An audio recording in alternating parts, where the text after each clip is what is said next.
with this, let me introduce Jennifer. I think some people are using the podium, others are mic'd. Enjoy.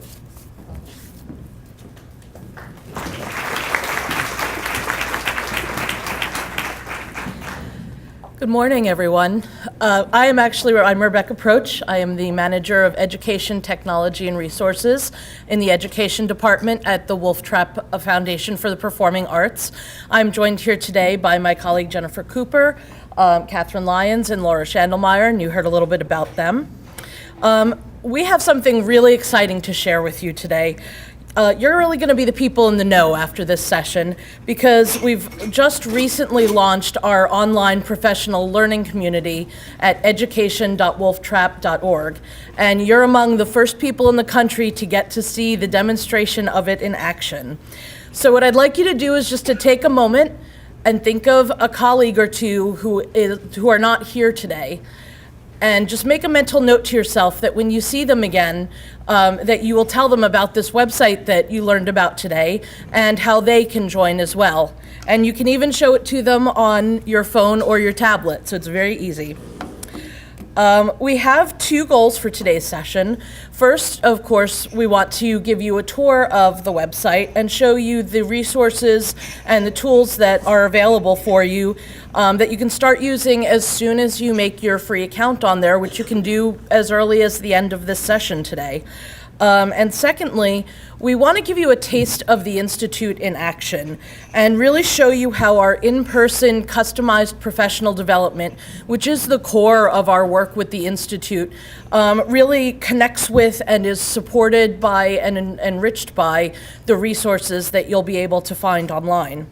So if you missed your caffeine this morning, no worries, we're going to get you up and experiencing the arts with us. So on that note, I would like to introduce Laura Schandelmeyer to start us off with a wonderful dance energizer. Good morning. Can you hear me?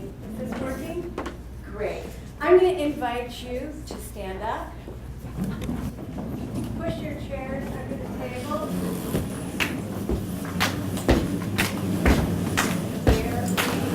Head and shoulders, baby, 1, 2, 3. Head and shoulders, baby, 1, 2, 3. Head and shoulders, head and shoulders, head and shoulders, baby, 1, 2, 3. Knees and ankles, baby, 1, 2, 3. Our knees and ankles, baby, 1, 2, 3. Knees and ankles, knees and ankles, knees and ankles, baby, 1, 2, 3. Around the world, baby, 1, 2, 3. Around the world, baby, 1, 2, 3. Around the world, around the world, around the world, baby, 1, 2, 3. I'm glad you're here, baby, 1, 2, 3.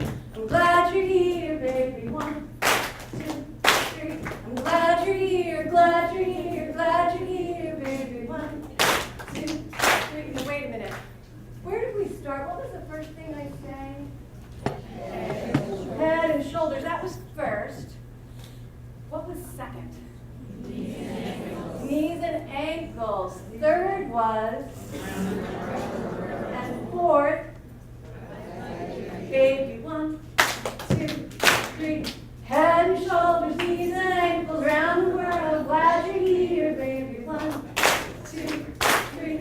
Head and shoulders, knees and ankles, round the world, glad you're here. Head and shoulders, knees and ankles, round the world, glad you're here. Head and shoulders, knees and ankles, round the world, glad you're here, baby. 1, 2, 3. Let's make a shape, baby. 1, 2, 3. On the count of 3, make a straight line with your body. 1, 2, 3, go. Oh, look at all these straight lines with arms. I see straight lines going out to the side. Catherine has hers going forward and backward. Oh, what's a different way you could make a straight line with your body? 1, 2, 3, go. Oh, I see a straight line with the leg sticking right out front. I see 2 straight lines coming together. I see straight lines that are high. I see straight lines that are low. What's the opposite of a straight line? A curvy line. Make a curvy line with your body. 1, 2, 3. Oh, I see curvy arms. I see curvy torsos going forward. I see curvy arms going behind and in front. And relax. Cross your legs and sit right down or in your chairs, everybody. So right there, I was just using to describe your body shapes. I was using descriptive language strategy. All that is doing is reinforcing the vocabulary that you're trying to teach the children. Body parts, line, curvy lines, and straight lines are handwriting and numbers and letters. And then, of course, we had the sequencing. We had recall. We had lots of different things that we could address in one quick form. Thank you, Laura, and good morning, everyone. I'm Jennifer Cooper. I'm the director of the Wolf Trap Institute for Early Learning Through the Arts, and I'm so happy to see all of you here. And thank you so much to Ready at 5 for inviting Wolf Trap to participate in this wonderful symposium on the arts and early childhood. We're happy to be here. As Rebecca mentioned, we are here today to share with you our great new online and free online tool today. But before we do that, we wanted to give you a little background on who we are. As you can see on the screen, our founder, Catherine Feline Schaus, founded Wolf Trap and gave her land to the U.S. government to create the first and only national park for the performing arts. But what some people don't know in the local area is that Wolf Trap is also committed to education and lifelong learning through the arts, and our programs really reflect that.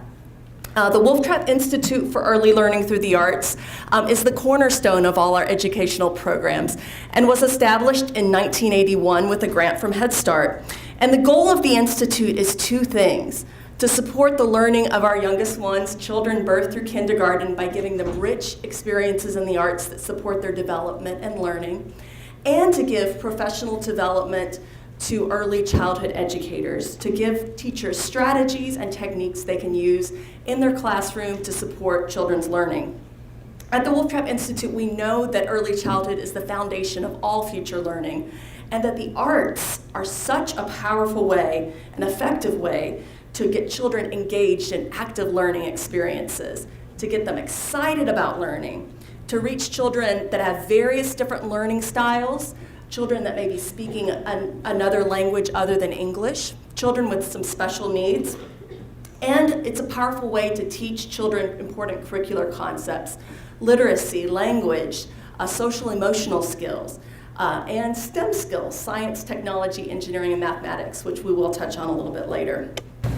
The Institute's arts integrated method taps into children's innate desire for active learning experiences, as children literally embody concepts by singing and dancing and engaging their imagination through puppetry, storytelling, and role play. Our programs include a residency program, and our goal in this program is to not only impact children, but to impact teachers, to give teachers strategies in the performing arts that support your curricular goals and standards. A teaching artist partners with educators to plan and implement lessons in the classroom to ensure that children's first learning experiences are active and compelling. In addition to our classroom residency programs, we offer 3-hour professional development workshops, customized institutes that are multi-day, and family involvement workshops. We and our affiliate partner in Maryland, Maryland Wolf Trap of Young Audiences of Maryland, work together to bring these programs to classrooms across the state of Maryland.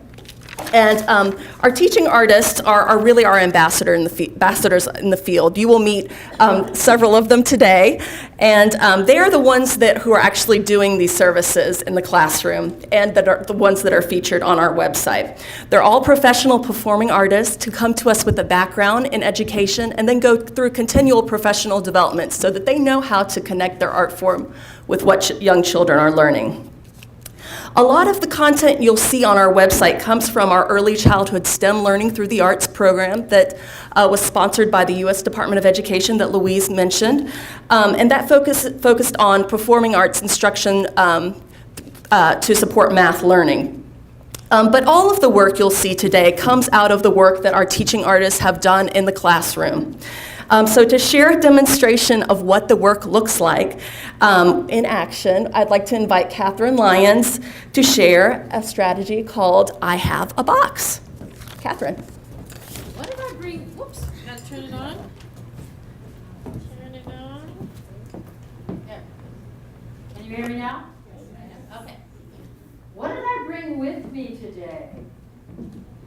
Box. Right, and we might feel it, and we might talk about if it's heavy or light. I have this box right here, but I have another box with me that you can't see. It's an imaginary box. I'm going to reach behind my back, and let's count to 3, and I'll show you my imaginary box. Here we go. 1, 2, 3. I have a box. I wonder if you have a box behind your back. Let's reach behind there. And let's count together. 1, 2, 3. Let me see your box. I have a box. Show me your box. The box has a top. Let's peek inside, and now we stop. I see an ant moving about. Let's open the box and take it out. Can you make an ant with your fingers? Show me. How can we make an ant? Ooh, I see a little ant. God, it's crawling up, up, up. Oh, he's up on my shoulder. Put the ant up on your shoulder. And let's shake our shoulder and say, get off my shoulder, ant. Let's say that. Get off my shoulder, ant. Oh, he's crawling under. Where should we make him crawl next? On our shoe. Oh, he's going down, down, down, down, down, down to our shoe. And let's shake our foot. And we're going to say, get off my shoe, ant. Oh, he's crossing. You can use this with different body parts. He's on our tummy. Oh, it tickles. And we're going to say, get off my tummy, ant. He's going slow and slow. Now he's going faster and faster. He's going to get away. Quick, get him back in the box. Oh, look at that. I wonder if there's anything else in there. Now, with either box, it could be completely child-directed. Whatever they see in there, a T-Rex, a monster, we could find it, we could all get up and act it out. But with this demonstration today, right now I'm directing, it's teacher-directed, because I want to introduce the characters in the book that we're going to be exploring. So that's why I'm directing what we find in there. So let's see, we have an ant. Let's see if there's something else. I have a box. Let me see your box. The box has a top. Let's peek inside, and now we stop. I see a butterfly moving about. Let's open the box and take it out. Oh, I see them flying. Oh, I see one way back there. It's flying like this. Oh, and I see another way. Let's make it like this. What's another way we can make a butterfly? Oh, somebody's using their elbows. So getting ideas from different things I see. Great. Can you stand up and use your whole body and your arms to make the butterfly? Let's see. Oh, like this. What's another way we could do it? Good. Oh, back and forth like this. And up and down. We're going to go up high. We're going to go down low. We're going to go around. And now the butterfly's going slow and slow. She's going faster and faster. She's going to get away. Quick, sit down and get her back in the box. So it going faster and faster, and then getting it back in the box is a good control for sitting back down. And sometimes if the character's making noise, it's quiet when you get it back in the box. All right, let's see if we can remember what was in our imaginary box. First was the, second was the, all right, let's see if we see something else. And we could make predictions too about what might be in there. I have a box. The box has a top. Let's peek inside, and now we, good, top and stop. I see something in there that's not an animal. I see some rain. open the box, and the rain comes. Oh, I hear the rain. It's going slow. It's going faster and faster. And now there's some thunder. How can we make thunder with our feet? Let me hear all the thunder with our feet. And some more rain. And now there's some lightning. Can you make a zigzag with your arm? Show me. Zigzag lightning. Good. And now some more rain. And now there's some wind. How can we make wind with our arms? How can we make, oh. And some more rain. It's going slow. It's going faster and faster. Quick, get it back in the box. All right, let's see if we can remember what was in the box. First, the second was the, and third was the. Good. All right, now we're going to take our box and we're going to make it disappear. So put it back behind your back. How did we count when we first took it out? 1, 2, 3. What's a different way we can count to make it disappear? We could do backwards, right? 3, 2, 1. Here we go.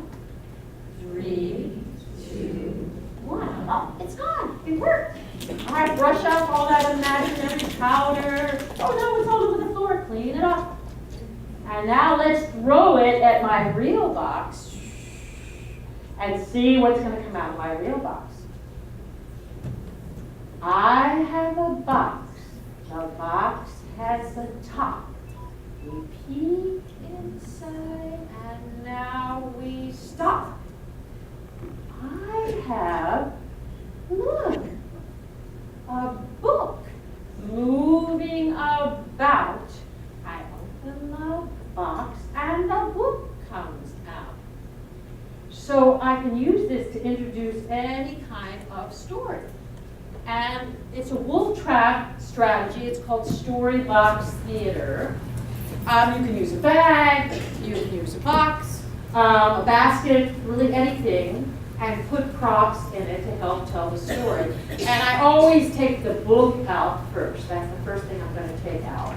So we would look at the title and talk about the title and the author. And the title of this book is Mushroom in the Rain. I'm going to put the book right over here. Now, the next things that are going to come out of the box, I could, some pictures up there, take out the setting, props for the setting. We talk about what setting is, what props are.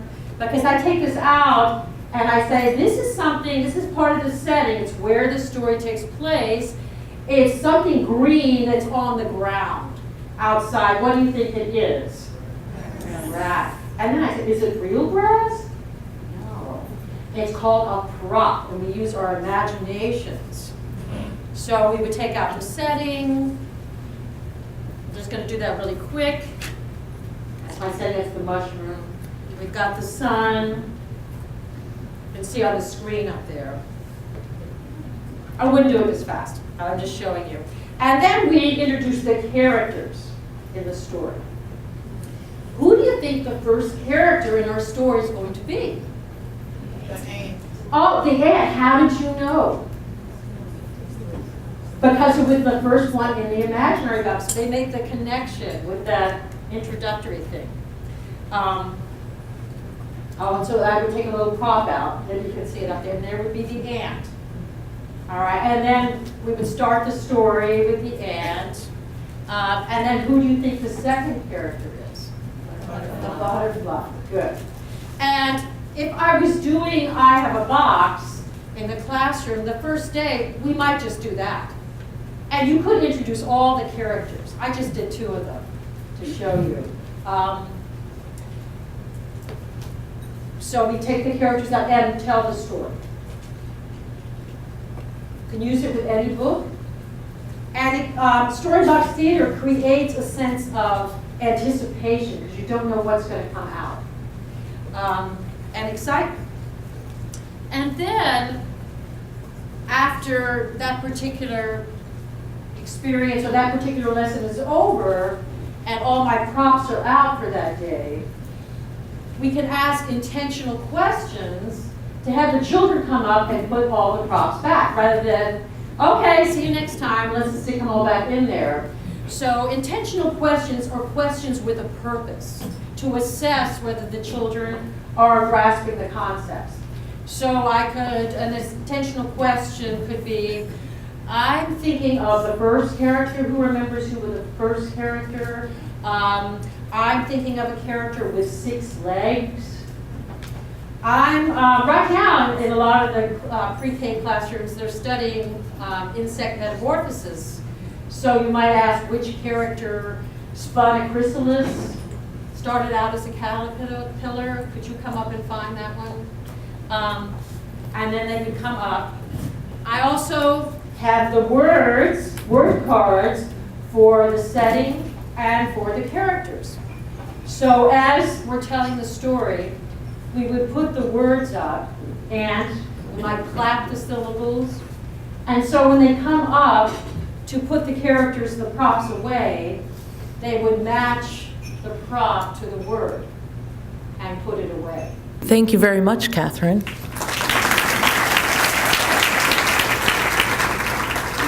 Now, the experience that you just saw, as Catherine mentioned, is called Storybox Theater. We also call it Coffee Can Theater, and it's a classic wolf trap strategy. And it's something that teachers who have had our services have used in classrooms for years in all different kinds of ways, because it's just so rich with possibilities.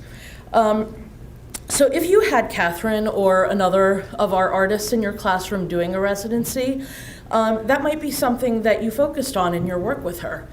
But let's say that you are having a residency, you're between sessions, or your residency has just been completed and you want to refresh your memory, or you want to build and see what else you could do with Coffee Can Theater. And that's where our online professional learning community comes in. So one of the ways that you can use our website is just to do a quick search for whatever it is that you're looking for. So the first thing that we're going to do here on the site is type in Coffee Can into the search bar. And that's going to show all of the resources that we have that relate to Coffee Can Theater. Now we're going to go right here to Catherine's lesson because I want to show you how this ties back to what you saw her do in person.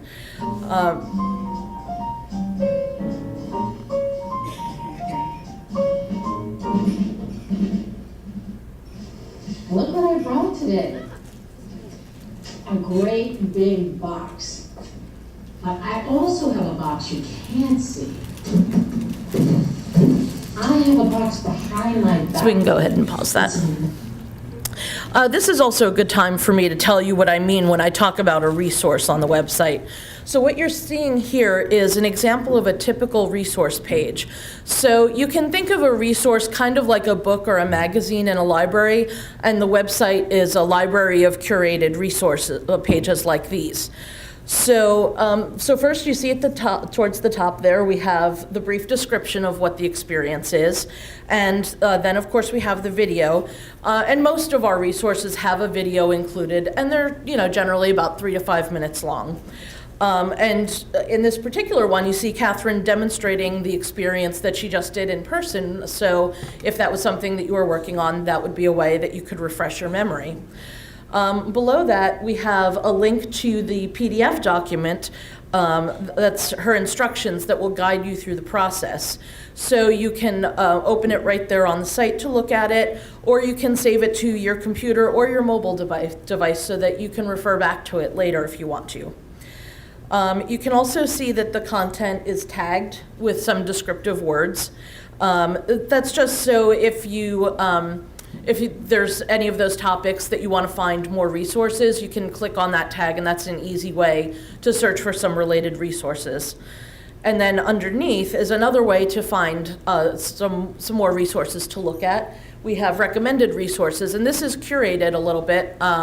We choose resources that to lead you to that either support the learning from that particular page or that build on it.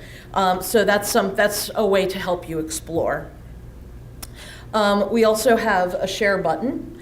So that will post a link to the page to your social media spaces, or you can email it to a colleague.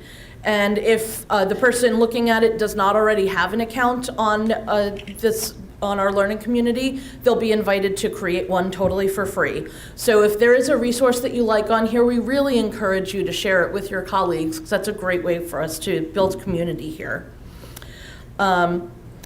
And then below that, we have a comment area. So when you're looking at one of our resource pages, you can, if you have a question or you want to let us know what you thought about it, or if it's a page where there's a conversation going on, you can join the conversation about that particular topic. One of the things that was really important to us in building this community was to make it as interactive as possible. And so we were ensuring that we were laying a foundation to make everything interactive right from the beginning. So even though adding a comment is a very quick little thing to do, it's a really great way to for a page like this to grow and become richer and deeper as everybody adds their thoughts and shares their ideas about how they may have adapted it and used it in their classrooms, or experiences that it inspired them to create completely themselves. Because of course the goal is for you to develop your skills and to become empowered to make this work your own. So that's the typical format of a resource page, which, as I said earlier, is kind of the basic unit of the arts integration materials that you'll find here on the website. And over time, we're going to be adding other tools and functions to the and other kinds of materials to the site.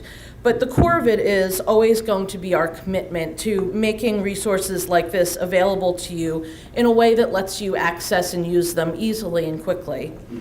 Now, if you were working with Catherine in your classroom, or if you had just taken a workshop with her, you could certainly ask her for some recommendations for resources on the site that would support your work, or she might even suggest a couple of different ones on there that you could check out, either to help you strengthen your skills or to build on what you've already learned. Maybe to give you some inspiration if you're ready to take things further. This is going to be one way that our artists are going to be able to work with you where you are and set you up for long-term success. But I also want to emphasize that if you haven't had a chance to have a Wolf Trap service yet, you can still explore the site and make use of these resources on your own. Of course, there's no substitute for the in-person experience, but in developing the site, it was important for us to make the materials accessible to a wide range of teachers and caregivers and other early childhood professionals to use and modify as you need to in order to meet your individual learning goals. Along those lines, you should always feel free to reach out and contact the Institute staff. And if we can go really quick to our contact page here. You can see on the contact page there's a couple of different ways that you can reach us. So you can always reach out to us and ask us if you'd like some help just getting some guidance through the site, or some suggestions for specific kinds of things that you're looking for.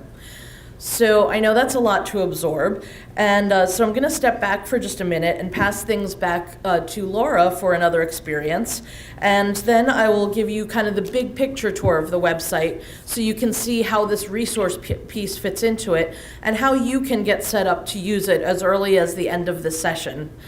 The experience that you're going to see now includes content from our early STEM arts project that we've been talking about, that we developed with a grant from the Department of Education.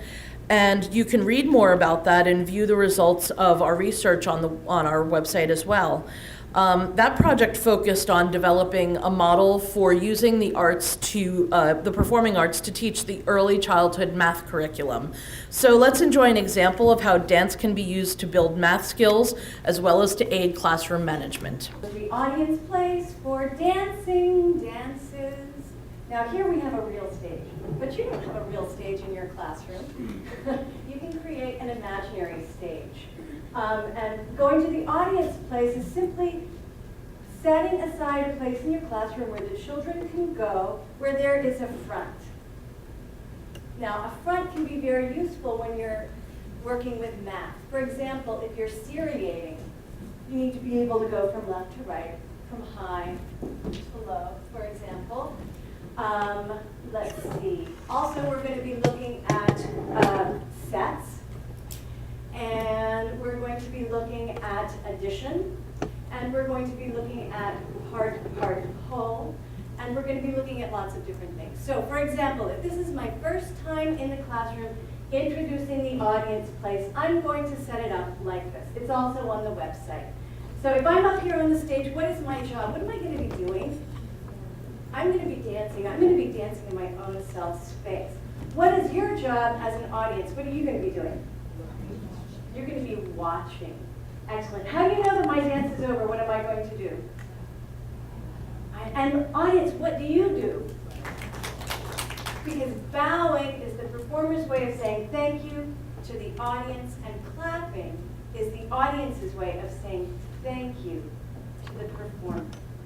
So, how many people in a solo?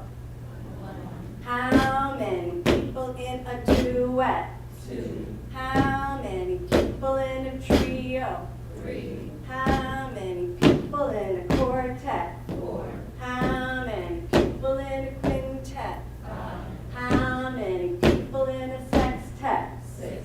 So if you note here, these pips correspond with die.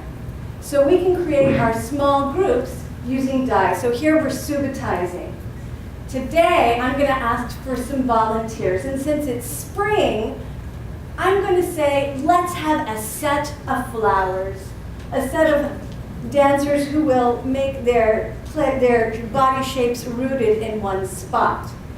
How many volunteers can I invite to come up to the stage? Who would like to do this? Please. I need a few people. Okay. So come on up. Come on up. Thank you so much. So we have a duet. We have a duet. All right, and if you would like to come on over here. Thank you. And we're going to need another set of dancers. Come on up. So this duet of dancers is going to be axial. They're not going to move. They're going to make whatever kind of body shape you would like to make to be your beautiful flower self. And I'm going to invite this duet to be butterflies. Okay. And your job is to flutter and to move in curvy and straight pathways around the flowers, all right? Is that okay? Now, do you have enough? I'm going to move this chair right here so that there's a little bit more space. And here comes the music. You know what to do.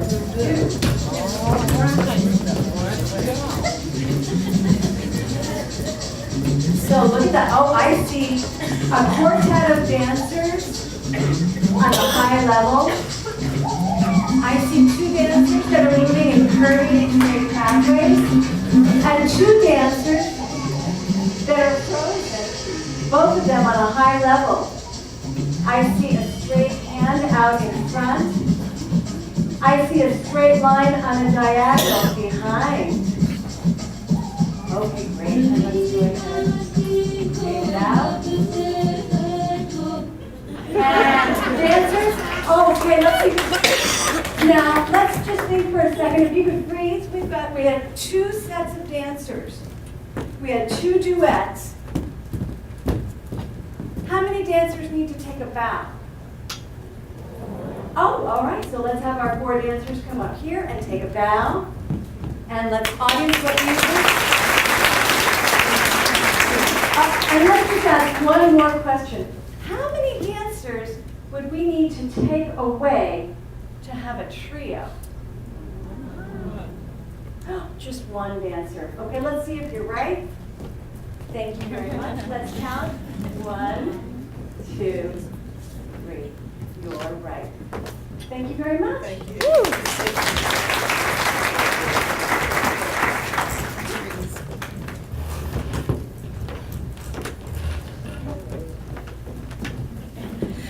Thank you very much, Laura. When we developed our plan for the early STEM arts model, even though we were starting with math, we knew that this was going to be a model that we would eventually use to develop residencies in engineering and science as well, which we have started to do.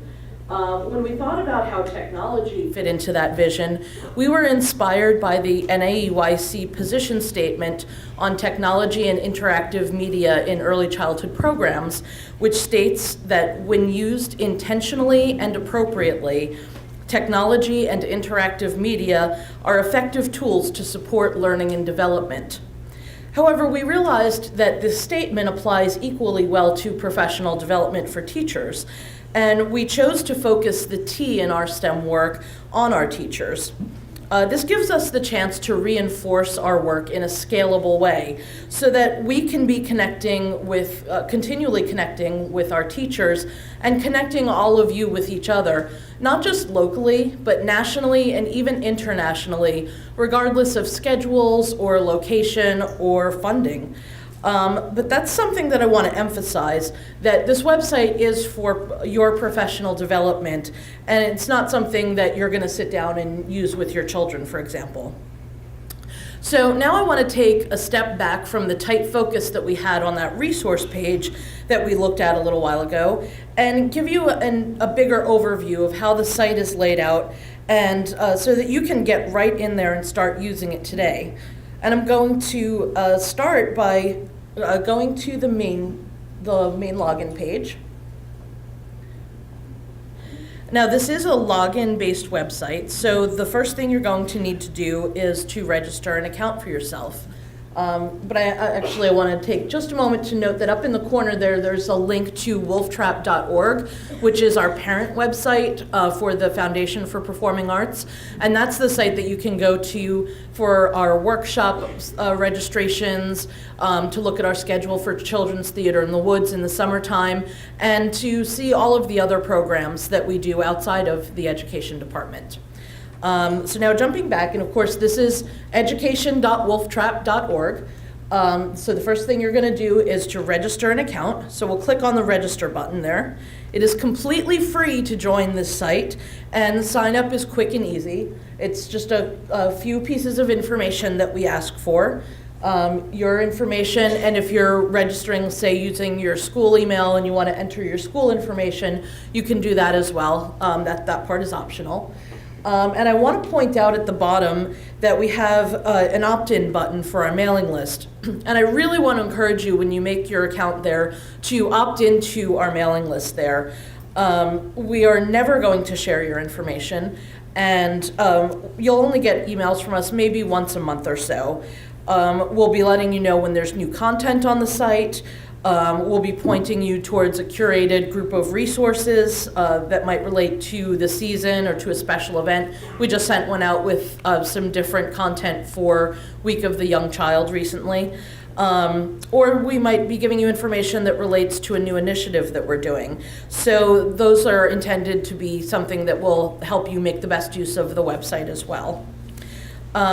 Today on the flash drives that you got, you received a quick start guide for getting set up on this website. So I'm going to skip over some of those details, but I will note that on that quick start guide is my information. So if you have any questions whatsoever, any trouble, even if you're just a little overwhelmed by the whole thing and you want somebody to walk you through the whole process, just give me a call. I'm always available to help you out with it.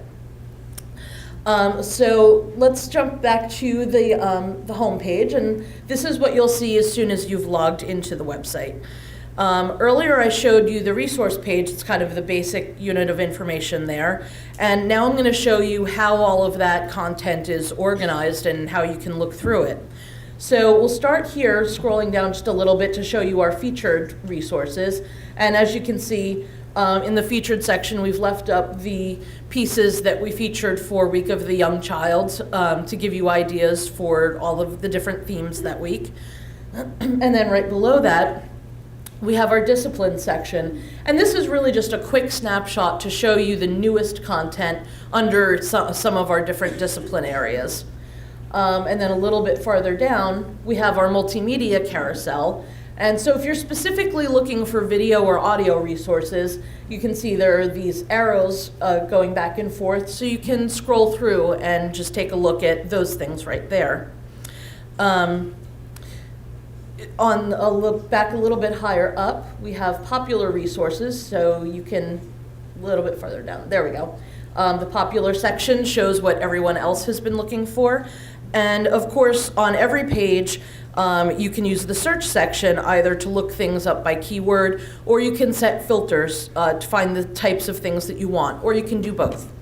What that looks like, I'm going to turn the stage over to Catherine Lyons to demonstrate an infant-toddler experience.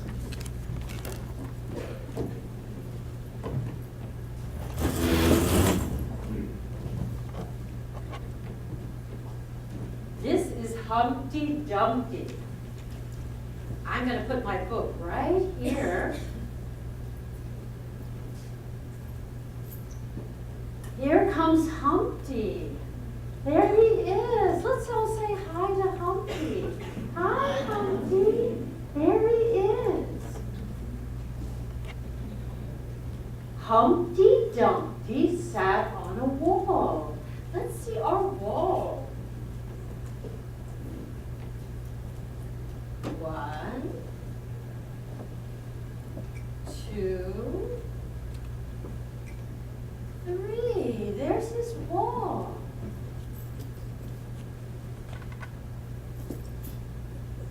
Humpty Dumpty sat on a wall. There he is. Humpty Dumpty sat on a wall.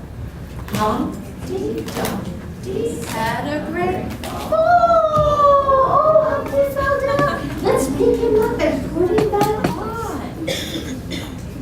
Now we do it again, but I go tap a child and they get to run up and make Humpty fall off the wall and then put him back. So Humpty Dumpty sat on a wall. Humpty Dumpty had a great fall. What do you think about that? Good. She puts him back up. And then she gets to go choose someone else. So it's taking turns. Everybody gets a chance and gets to put Humpty back. And then we could finish it. All the king's horses and all the king's men couldn't put Humpty together again. He was an egg. We could pass out the shaker eggs, and we could do it together, keeping steady beat. Here we go. Humpty Dumpty sat on a wall. Humpty Dumpty had a great fall. All the king's horses and all the king's men couldn't put Humpty together again. He wasn't a tisket, a tasket. The eggs go in the basket. We put them away. We put them away. The eggs go in the basket. So we're keeping steady beat on our bodies with the shaker eggs. We're taking turns, and they get really excited about coming up and having Humpty fall off, and everybody claps for them. We can also do it, I got ideas from teachers, with different positions. It could be Humpty Dumpty for a little bit older children. Stands on the wall. Humpty Dumpty lies down on the wall. Humpty Dumpty sits behind the wall. He's beside the wall. Some other ideas with a little bit older children, actually science, bringing different kinds of eggs in. I mean, he's soft, so when he falls down. But bringing a hard-boiled egg in and having a big pan or something, and looking and seeing what happens when a hard-boiled egg falls in there. A real egg, what would happen, you have a real raw egg, falls in a rubber egg, all kinds of different props, and observing what happens. So different attributes. So that's up here. Oh, we can also count. We could build the wall and count colors, different sizes of wall, tall walls, There's so many things you can do. Thank you, Catherine. While we're talking about infant toddler resources, I wanted to very quickly mention another kind of resource that you can find on our online community, and that's audio files.